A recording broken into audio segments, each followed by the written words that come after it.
In 1.4.5, pylons were changed. Now they can be bought from NPCs, regardless of their happiness. It may seem like a nice change at first, because it's less complicated that way, but there is a bigger problem lying under.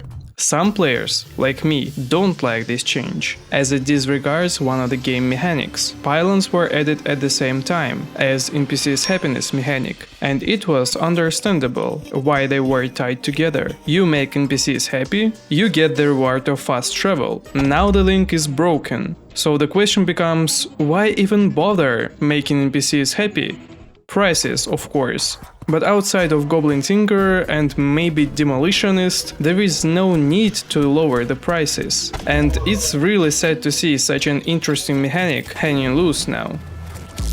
Accessibility over complexity. That's how most of the 1.4.5 could be described. And it hits most of the time, like making room requirements more clear. But pylons are a different story. Let me show you why. Here is an idea on pylons. Why not to tie the complexity to difficulty? I think that current rules should stay for the classic and journey difficulty, as new players will get more toys to play with earlier. For expert difficulty, I would leave the old rules. You can buy the pylons from the happy NPCs, but use them with any NPCs. But here is the problem, which I believe was the causation of this change. This wiggle room in the rules led the players to cheese the game into thinking that NPCs were happy. Previously, you could take arms dealer and nurse to populate any biome, and they love each other so much you could buy the pylon anywhere. So the strategy was to make them a honeymoon across all of the biomes and bypass the happiness mechanic altogether. So instead of making rules even harder, ReLogic just removed the rules. Was it the right call? Maybe. Cheating the mechanics like that wasn't very fun to do, but it was easier than solving the happiness puzzle.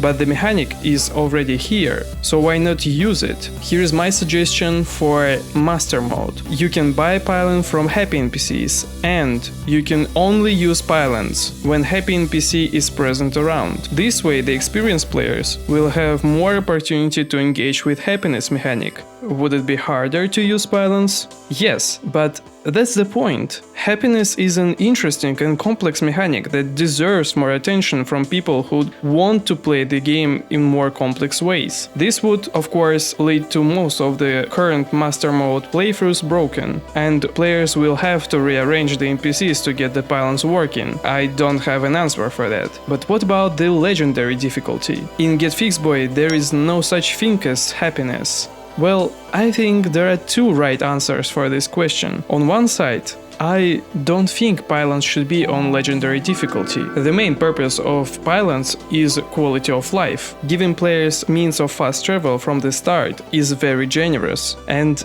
I don't think these people want generosity. We like it when it hurts. Trust me. Right now I'm trying to beat Terraria with a permanent creative shock on legendary difficulty, and I enjoy it. Absence of pylons will make other means of transportation much more important, and acquiring teleports would really feel special. That's how we were playing back in the day, and it was still enjoyable. On the other side, going back to the Stone Age doesn't seem like the right answer. ReLogic made it clear when they added pylons to Hell, so maybe letting players use pylons with no restrictions on highest difficulty would be the right call. Same goes for using pylons during invasions and bosses. I think it was logical to be unable to use fast travel when there is something going on in the world. I want it back. I know it could be frustrating to be unable to travel when someone else is farming bosses, but this could be addressed by either unlocking this feature, like you have to kill the boss or a complete invasion at least once to be able to fast travel during it, or you could just tie these restrictions to difficulty, or both. Anyways, I know I could be completely delusional, and I'm a nobody in terms of content creation, and my vision is biased and blurred, but if my ideas resonate